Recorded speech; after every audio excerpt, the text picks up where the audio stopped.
Yo quisiera en esta hora que abramos nuestras Biblias en un texto que para mí es muy particular. Si ustedes se fijan, hasta hoy nosotros hemos estado abriendo el mensaje de la palabra del Señor, y siempre que yo vengo con un mensaje, siempre les digo, señores, hoy sí es verdad que estoy feliz, porque la Biblia es buena, ¿verdad?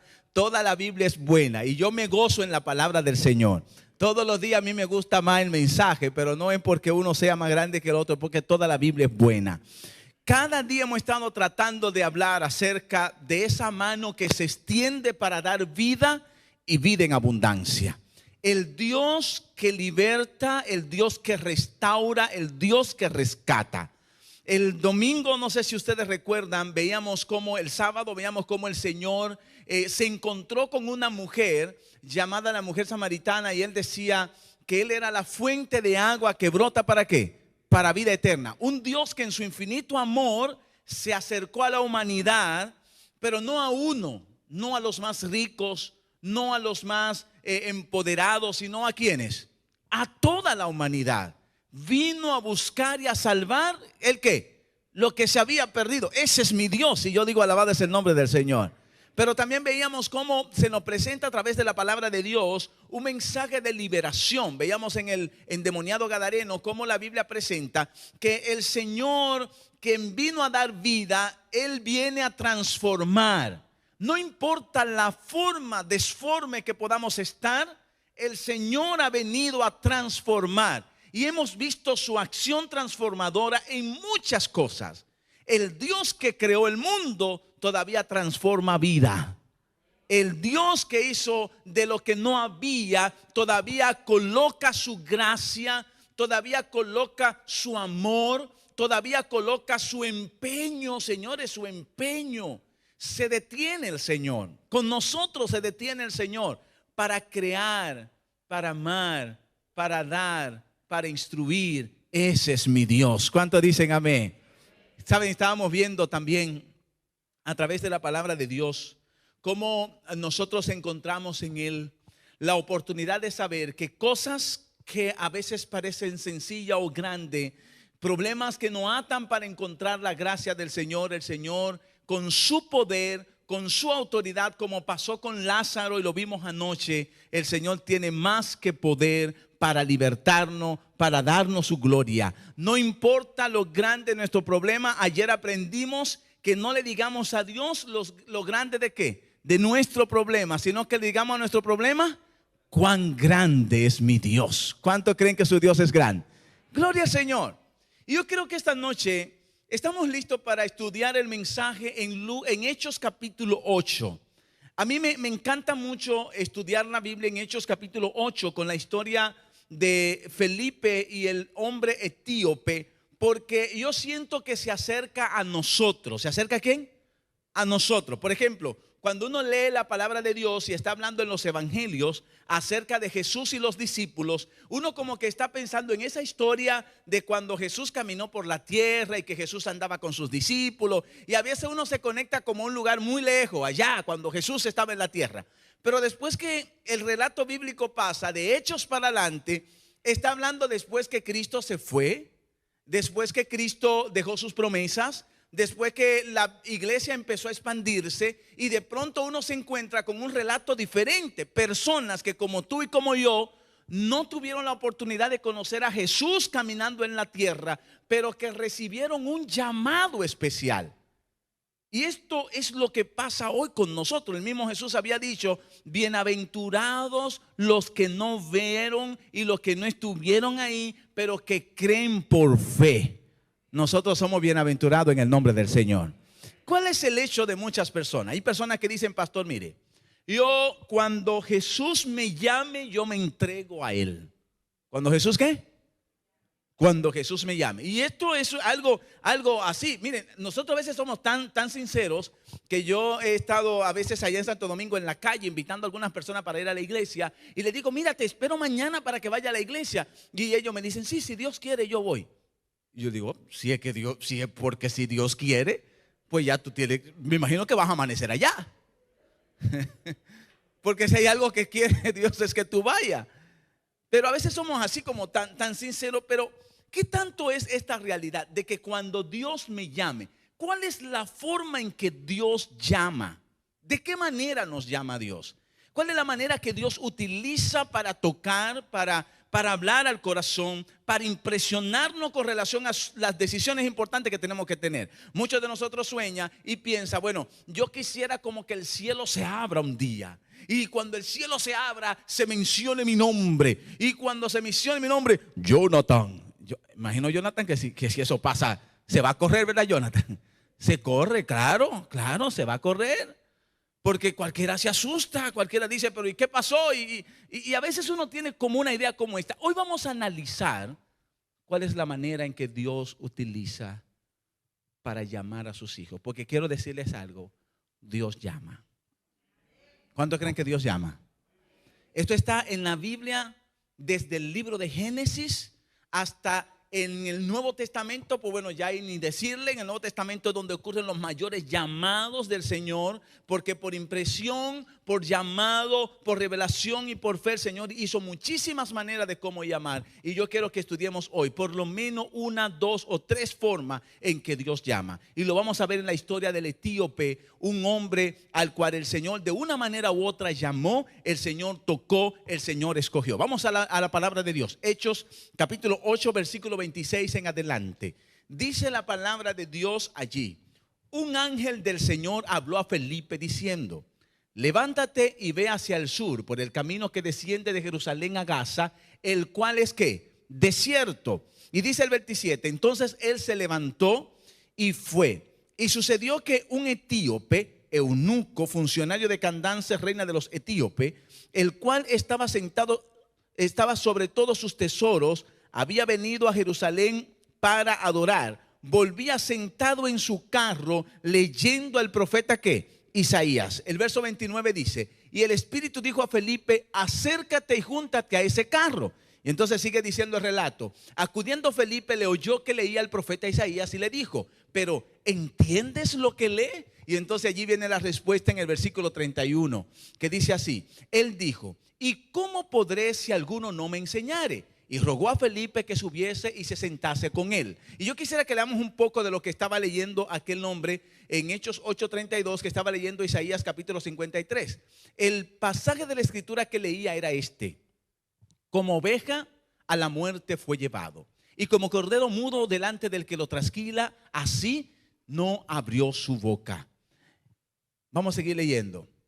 En su humillación no se hizo justicia, mas su generación, ¿quién la contará? Porque fue quitado de la tierra su vida. Respondiendo el eunuco dijo a Felipe: te ruego que me digas, ¿de quién dice el profeta esto? ¿De sí mismo o de algún otro? Y entonces dice el verso 35: entonces Felipe, abriendo su boca y empezando desde esta escritura, le anunció el evangelio ¿de quién? De Jesús. Miren, en este relato hay varias cosas que suceden interesantes. Lo primero es la respuesta de cómo Dios llama. Una de ellas muy especiales. Creo que las maneras que Dios llama, la que vamos a tocar aquí esta noche, tiene que ser la forma más estelar, más completa y real de la forma en que Dios llama al ser humano y que Dios te está llamando a ti. Escucha, hay muchas maneras, pero hoy vamos a ver la estelar como Él lo hace. Ahora quiero presentarte una que quizás no es la principal, pero es una forma muy extraordinaria de cómo Dios actúa. Cuando estudiamos el relato de Felipe y el etíope, yo te pregunto algo. Vamos a ver. ¿Se encontraron Felipe y el etíope por casualidad? ¿Se encontraron por la dicha? ¿Se encontraron por la suerte? ¿Estas palabras le parecen conocidas, sí o no? ¿Cuánta gente hay que vive por la dicha, no? Por la suerte, por la casualidad. Muchas personas que dicen: mira, yo hoy me paré con el pie izquierdo. ¿Te has escuchado eso? Y supuestamente cuando uno se para con el pie izquierdo, ¿qué es lo que pasa? Todo de que le sale mal, ¿no? Pues yo le voy a dar un consejo: mire, nunca se pare ni con el pie izquierdo ni con el pie derecho. No, hay que pararse de la cama con la rodilla. ¿Con qué hay que pararse? Cuando usted se para de rodilla, hermano, mire, todo sale bien. Así que ya usted tiene el secreto. Cuando venga cualquiera y decirte: mira, hoy fue con el pie izquierdo. No, muchacho, Dios reprenda. Yo no me paro con el pie izquierdo. Aunque usted no crea en eso.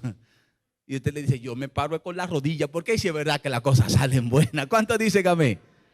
Ciertamente hay gente que vive como con muchas creencias, mucha forma de entender su vida, las casualidades, la suerte, la dicha, y en esta manera viven su vida. Sin embargo, cuando yo miro el relato de la palabra de Dios y veo a Felipe y el etíope, me doy cuenta de algo. Aquí no ocurrió una simple casualidad.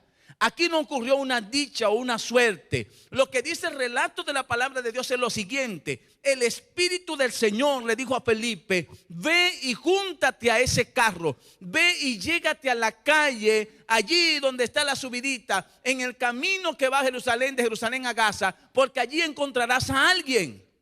El Señor organizó el encuentro entre Felipe, ¿quién? Y el etíope. Nos cuesta a nosotros entender que nosotros no estamos aquí por casualidad. A veces nos cuesta entender que existe un Dios quien va conduciendo todas las cosas y sobre todo conduce nuestras vidas. A veces nos cuesta entender que las cosas no suceden simplemente por dicha o suerte. Miren, uno de esos grandes realidades es que yo esté aquí esta noche. Que yo esté aquí. Yo no sé tú, porque tú dirías, bueno, pastor, yo vivo aquí y yo qué voy a hacer, pues yo a la iglesia siempre voy. Pero mira, cuando ponemos a analizar que yo esté aquí, yo me doy cuenta que realmente el Señor tenía un plan. Que conociera a ustedes, el Señor tenía un plan. Él no me lo dijo antes, Él no me lo mandó a decir, ni siquiera me lo dijo por sueño. Un día me dijo, mira, tú tienes que ir a Clinton en Boston. Y yo temblé, le dije al pastor, vamos a orar, vamos a poner un día de oración. Le dije al pastor, mire, vamos a hacer algo, pastor, no compre nada, ni diga nada, y vamos a poner el día siguiente un día de oración, y si el Señor lo ve bien, yo voy a ir. Si no, vamos a dejar que los planes sigan como están. Y el Señor dijo, no, usted tiene que ir allá. ¿Es Dios maravilloso, sí o no? Tú puedes hoy venir aquí y decir, pastor, no hombre, no, ¿quién dice? Yo estoy aquí es porque mire, usted no sabe cuánto esa vecina me molestó. Oiga, y diciéndome que vaya y que vaya. Tenía la semana entera invitándome. Y ya pues yo tuve que venir porque imagínese usted, no voy a tener una gente encima todo el... Y quizás tú dices, yo lo que estoy aquí es cumpliendo. Yo no estoy haciendo más nada, cumpliendo estoy aquí. Simplemente porque tenías que venir, porque me invitaron. Y yo te voy a decir que no en el nombre del Señor. Mi hermano, abrazo para ti. Dios te bendiga grandemente, qué bueno. Y tú dirías, bueno, no, yo estoy porque tengo que estar. No, déjame decirte algo. Si el Señor te trajo esta noche a este lugar, si Él te trajo aquí, según lo que dice la palabra de Dios, es porque Él planificó que tú estuvieras aquí. Por allí empieza Dios a obrar. ¿Cuántos dicen amén? Por allí empieza el milagro de Dios a ocurrir en tu vida, en tu familia, en tu casa, en la situación de lo que tú eres. No eres cualquier persona. Cuando el etíope, dice la Biblia, iba de camino de Jerusalén hacia su tierra, el Señor dijo, este hombre no puede irse igual. Los etíopes eran hombres morenos que venían de Etiopía. Muchos de ellos, buscando la verdad, llegaban hasta Jerusalén y allí empezaban a adorar. El etíope era una persona muy, pero muy especial. Estaba muy empeñado en estudiar la palabra de Dios. Era el principal de los tesoreros de la reina de Candance, reina de los etíopes. Y también él había estado tan empeñado que dice la palabra de Dios que compró una Biblia allá en Jerusalén. ¿Qué compró? Compró un rollo, una Biblia. A veces cuando yo pienso en esto, yo me quito el sombrero ante el etíope, señores. Porque miren, tener una Biblia para entonces no era fácil. No era fácil. Según el relato de la palabra de Dios, Jesús no tenía una Biblia. Él iba al templo y le prestaban los rollos y él leía los rollos. La persona que tenía una Biblia tenía que tener mucho dinero. ¿Tenía que tener cuánto? Mucho dinero. Ahora es fácil tener una Biblia porque usted le saca una copia. Pero antes la Biblia eran copias originales y exactas de lo original. Los escribas allí hacían estas copias y esto se hacía en una manera muy estricta. Cuando se escribía la Biblia en un rollo, copiando una de otra, se hacía copiando letra por letra. ¿Qué pasaba si a una de esas copias le faltaba una coma o una tilde? ¿Qué le pasaba? Tenían que deshacer todo el rollo, había que otra vez echarlo detrás. Cuando se escribía el nombre de Jehová, con la pluma en que se escribía el nombre de Jehová, la copia, esa pluma se desechaba y se buscaba una nueva. Así que no era solamente comprar papiro, no era solamente comprar tinta, no era solamente comprar cuantas plumas tuviera el nombre de Jehová, sino una persona ponerse con su puño y letra, escribir letra por letra, jota por jota, tilde por tilde, coma por coma. Y las copias se hacían de la siguiente manera: alguien contaba carácter por carácter y si estaban igual, entonces pasaba, si no, era desechado completo. Y la Biblia dice que este hombre compró una Biblia. ¿Estaba interesado, sí o no? ¿Tenía interés, sí o no? De una manera u otra, el Señor había notado en aquel hombre que simplemente era un pasajero, alguien que estaba interesado en la palabra de Dios, cuyo sabiduría de negocio, cuyo saber de política, cuyo saber de números, cuyo saber de tesorería no le había dejado exento de ser una persona que su corazón temiera a Jehová. Así que él, en su complemento de vida, él decía: yo conozco de números, yo conozco de ciencia, yo conozco todo esto, pero yo quiero conocer a Jesús. ¿Qué es lo que estaba estudiando este hombre? La Biblia dice que este hombre leyó en una parte de la Biblia que no podía entender. La palabra de Dios dice que este señor tan entendido en las matemáticas, que este señor tan entendido en la política, que este señor que tenía tanto dinero, había una cosa que él no entendía. Había algo que lo tenía turbado al leer la palabra de Dios. Y yo quiero preguntarte algo, vamos a preguntarte algo. Si tú leyeras conmigo el texto que estaba leyendo el joven, ¿tú te atreves a decir de quién está hablando la escritura aquí? Es como una profecía. Ustedes saben, las profecías bíblicas son de estas enseñanzas bíblicas donde de pronto el relato de la palabra de Dios te está hablando de algo que va a acontecer. Yo quiero que vayan conmigo en Isaías capítulo 53 y entonces digamos aquí entre todos nosotros, a ver si nosotros somos más inteligentes que el etíope. A ver cuántos de los que están aquí dicen: ah, no, pastor, pero si ese hombre que era hasta un tesorero de un rey y todo eso no sabía eso, pues yo sé más que él. Venga acá, Isaías capítulo 53. ¿Qué era lo que estaba leyendo él? En el versículo 3 en adelante. Yo voy a hacer una lectura un poco rápida de este texto porque quiero que ustedes escuchen y reflexionen acerca de este texto. Para mí es un texto muy, pero muy glorioso. Me encanta leer Isaías capítulo 53 y todo lo que contiene allí. Dice: despreciado y desechado entre los hombres, varón de dolores y experimentado en quebranto. Y como escondimos de él el rostro, fue menospreciado y no lo estimamos. Ciertamente, llevó él nuestras enfermedades y sufrió nuestros dolores. Pero nosotros los tuvimos por azotado, por herido de Dios y afligido. Mas él, herido fue por nuestras rebeliones, molido por nuestros pecados. El castigo de nuestra paz fue sobre él y por sus llagas fuimos nosotros curados. Todos nos descarriamos como oveja, cada cual se apartó por su camino, mas Jehová cargó en él el pecado de todos nosotros. Angustiado él y afligido, no abrió su boca.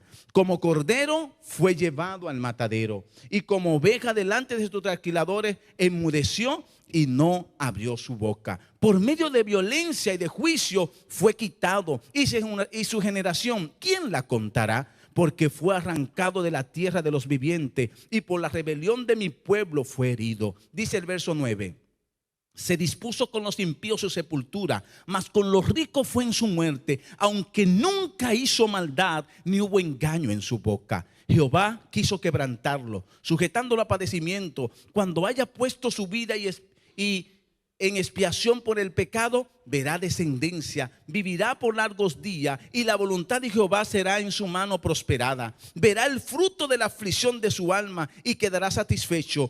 Por su conocimiento justificará mi siervo justo a muchos y llevará sobre sí las iniquidades de ellos. Por tanto, yo le daré parte con los grandes, con los poderosos repartiré el botín. Por cuanto derramó su vida hasta la muerte y fue contado con los pecadores, habiendo él llevado el pecado de muchos y orado por los transgresores. Hermano, ¿cuántos dicen amén?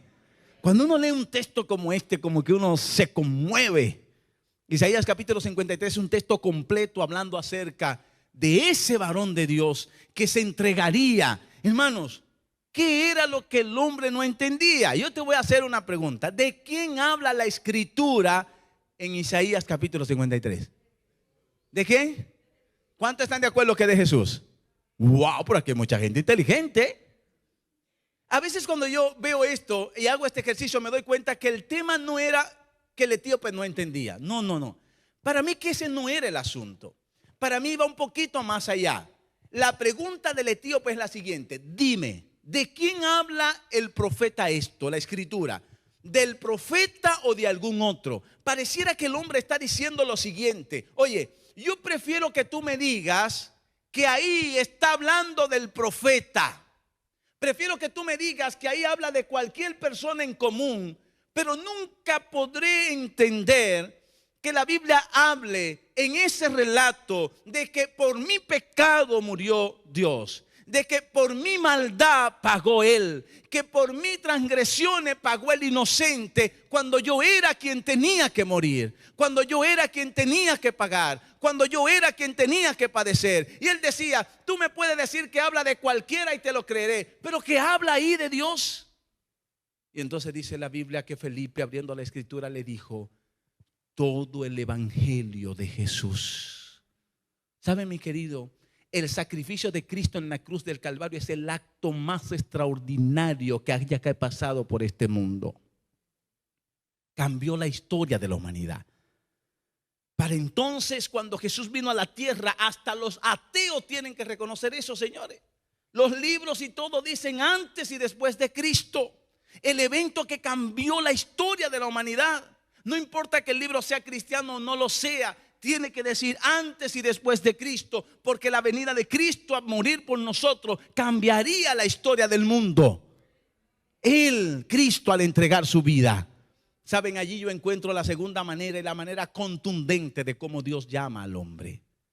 ¿Cómo llama al Señor? ¿De qué manera toca Dios al ser humano? ¿Cuál es la forma en que el Señor está buscándote, te está llamando, está interactuando contigo y ahora mismo está haciendo acto de llamado a tu corazón? ¿Sabe de qué manera? Bueno, antes te voy a decir algo. Lo primero que quiero decirte es que Dios, cuando llama, no sabe vocear ni sabe pitar. ¿No sabe qué? Pitar ni vocear. No. Yo sé que aquí hay muchos dominicanos y van a entender esto. Pero a los dominicanos les gusta que le piten, señores. Psst, ay. Yo no sé a los centroamericanos si también les gusta que le piten. Mi hermana, aquí nada más tenemos una sola mexicana, me dijo la hermana. Así que allá pitan también así. Psst, hey tú, psst, ¿sí? Ay, Padre eterno. Y allá pitan, hermano. Pitan. Psst, oh, parece que ese es un mal de nosotros, ¿verdad? Pero hay unos dichos por ahí, unos chistes que hay. Dicen que en Puerto Rico, cuando querían atrapar a los dominicanos y saber quiénes eran dominicanos, si había un grupo de gente y alguien hacía psst, todo el que miraba para atrás era dominicano. Dice, venga usted. Y saben, es que parece que nos hemos acostumbrado a que nos piten, nos voceen, nos digan de lejos, Nos gusta a veces que nos llamen en la multitud, pero hay un problema. Cuando hablamos del llamado de Dios, Él no sabe hacer eso. El Señor no sabe llamar de lejos. El Señor no sabe mandar a otro a llamar tampoco. Hay una manera bíblica, según el relato que hemos leído, que es la forma extraordinaria de cómo Dios está llamando y ha llamado a la humanidad. ¿Y sabe cuál es esa manera?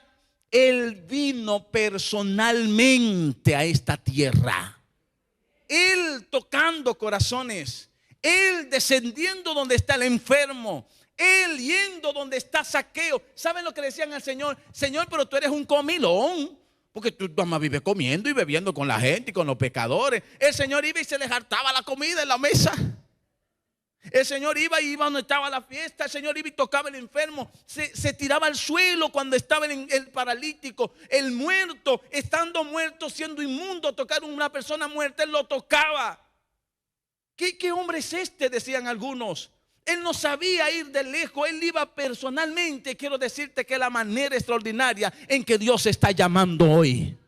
Cualquier persona que pase por esta tierra y que necesite más que el sacrificio de Cristo en la cruz del Calvario para sentir su llamado, entonces el asunto está muy complicado. Si tú necesitas algo más, estamos complicados. Porque, ¿qué más que aquel que vino a morir? Y algunos dirían, pastor, pero no sé, no lo siento tan cerca, no lo tengo aquí. Cuando tú le preguntas a la Biblia, ¿dónde está Jesús ahora? ¿Dónde está ahora? Quizás algunos dirían, bueno, pastor, no me lea en Génesis porque Génesis hace muchísimo. Si tú me vas a decir dónde está Jesús ahora, dímelo en un libro que esté cerquita de nosotros. Pues déjame decirte que Apocalipsis, el último libro de la Biblia, nos dice dónde está Jesús ahora. ¿Verdad que es un buen libro para decir dónde está ahora? Porque es el último libro, el libro de la profecía, Apocalipsis 3:20. ¿Qué dice Apocalipsis 3:20? Podemos ponerlo en la pantalla, ustedes pueden leerlo allí, yo se lo puedo decir de memoria también. Apocalipsis 3:20 dice, aquí yo estoy a la puerta y llamo. Si alguno oye mi voz y abre la puerta, entraré a él, cenaré con él y él conmigo. ¿Dónde está el Señor? Según Apocalipsis, el Señor está a la puerta. Hermano, mire, eso de la puerta a mí me cobra mucho sentido. Porque allá en Santo Domingo nosotros no tenemos casas así tan grandes como las que ustedes tienen aquí. No, son casitas pequeñas. Cuando usted llega a la puerta, por ejemplo, a mi puerta de mi casa, usted desde que llegó allá está pisando una alfombra que dice welcome. Hey, yo sé inglés. Hey, Matthew, ahí viste. Welcome. ¿Sí o no? ¿Pasa eso en tu casa, sí o no? Alguien en la puerta ahí, en la puertita ahí de mi casa. Señores, ya puede escuchar lo que se dice adentro. ¿Se puede escuchar en la puerta de tu casa? Sí. Y a veces cuando son gente como yo que hablan tan duro, ahí es que se escucha más. Alguien en la puerta puede oler lo que se cocina, ¿sí o no? Sí, hermano. Y los dominicanos que hacen eso locro y de arenque, señores. Ay, mi hermano le gustó, esos locritos son buenos. En realidad, alguien que llega a la puerta llega al límite, a lo más cerca. Algunos de nosotros dicen, ¿dónde está Dios? Está en el cielo, Él está lejos. No, Apocalipsis dice, Él está en la puerta, ahí cerquita. No ha mandado a nadie porque Él no sabe enviar a nadie. Él no sabe mandar una carta ni una correspondencia. Él mismo, el que descendió de su gloria, el que vino a este mundo, el que entregó su vida, el que se hizo siervo y no siervo cualquiera y no padeció cualquier muerte, sino la muerte en la cruz, es que está en la puerta del ser humano tocando. ¿Sabe lo único que dice el texto? A veces el Señor está ahí y llora, se consume allí queriendo entrar y no entra si nadie le habla, le abre. A veces adentro se está llorando y Él estando ahí puede entrar y quitar las lágrimas, pero no puede si nadie le abre. A veces Él está ahí cuando adentro está el problema, está la enfermedad, está la situación y Él no puede ir más allá, aunque está tan cerca. Allí está llorando, allí está Él queriendo hacer algo, pero no puede si nadie le abre la puerta. Por eso la Biblia dice que cuando este hombre se encontró con esta verdad, cuando el etíope escuchó acerca de que ahí se estaba hablando de Jesús, cuando él escuchó que cuando él había fallado, cuando él había caído, el Señor entregó su vida por él, tomó su lugar, perdonó su posición. Entonces dice la Biblia, wow, que este hombre abrió su corazón. ¿Cuáles cosas pudo haber estudiado el discípulo con él, Felipe con él? ¿Cuáles cosas? ¿Usted se imagina que él le hubiese hablado acerca del momento en que Jesús estaba en la cruz? Y cuando estaba en la cruz había un ladrón a la derecha y un ladrón ¿a qué? A la izquierda. Y uno de ellos le dijo, mira, si tú eres el Hijo de Dios, desciende de esta cruz, bájate, sálvate a ti y sálvanos a nosotros de paso. Y el otro dijo, mira, tú y yo estamos aquí por justo castigo, pero este hombre no ha hecho nada malo. La Biblia dice que en un momento era como si toda la salvación, el pleno de la salvación estuviera frenado frente al corazón de ese ladrón. Nada más esperando que abriera un poquito la boca. Porque si abría un poquito la boca, la salvación entera entraría a su corazón.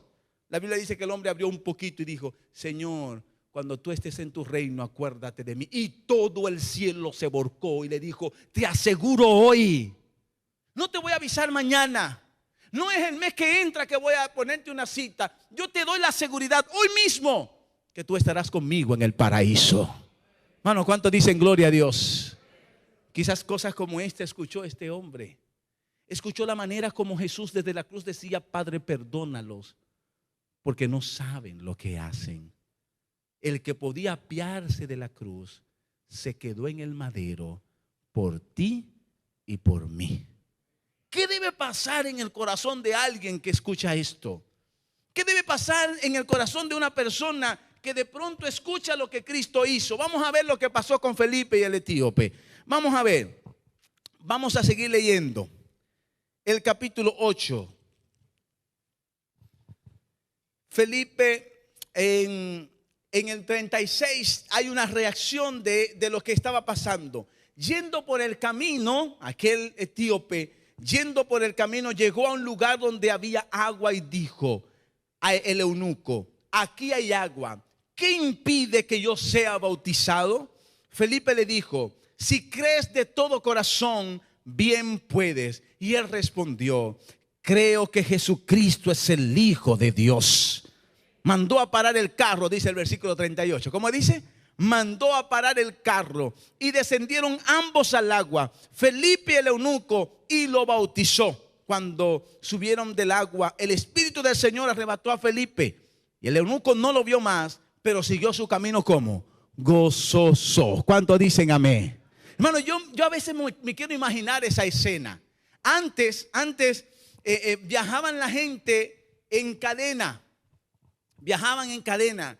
No sé si Eddie se recuerda ya en esa guagua ya como se viaja en cadena, ¿no? Pero en el Medio Oriente se viajaba en cadena porque en los caminos estrechos a veces ocurrían personas que venían a asaltar. Así que se viajaba de un pueblo a otro en líneas, en carretas.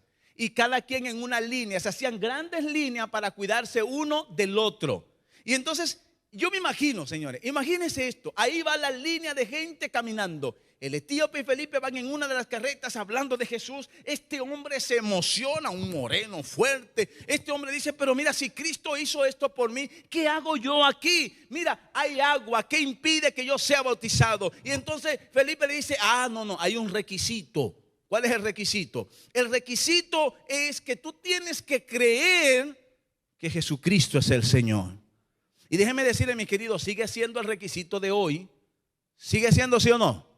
Si confesares con tu labio y creyeres de todo corazón que Cristo fue levantado de los muertos, dice la Biblia, tú serás salvo. ¿Qué necesitamos creer? Que Cristo vive. ¿Cuántos dicen amén? Así que el hombre dijo, mira, yo creo de todo corazón que Cristo es el Hijo de Dios. Entonces Felipe le dijo, pues bien puede. Y el moreno dijo, detengan el carro. Hay tremendo tapón. La gente de allá de la cola diciendo, ¿y qué pasó? Y entonces decía uno, no, un moreno que paró la fila. Y el hombre dijo, que se detenga el mundo, que se atrase lo que tenga que atrasarse, que se pare quien tenga que pararse. Pero si Cristo murió por mí, hoy yo me bautizo en el nombre del Padre, del Hijo y del Espíritu Santo. ¡Wow! ¡Qué valentía! Detengan todo, que haya un stop ante la presencia de Dios, que haya una reverencia ante aquel que entregó su vida en la cruz del Calvario. A veces estamos tan agitados. Será mañana, algunos dicen, será pasado. Sí, yo sé que el Señor me llamó hoy, yo sé que Él me tocó hoy, yo sé que en el sueño lo vi, yo sé que lo vi en el milagro, en el trabajo, en la calle, porque el Señor usa tantas maneras para salvarnos y para decirnos que nos ama y para decirnos que nos quiere de este lado. Y quizás tú dices, sí, lo escuché, lo tengo ahí, pero mañana hace falta una acción valiente, que se detenga todo en el nombre de Jesús. Hoy yo decido por Cristo.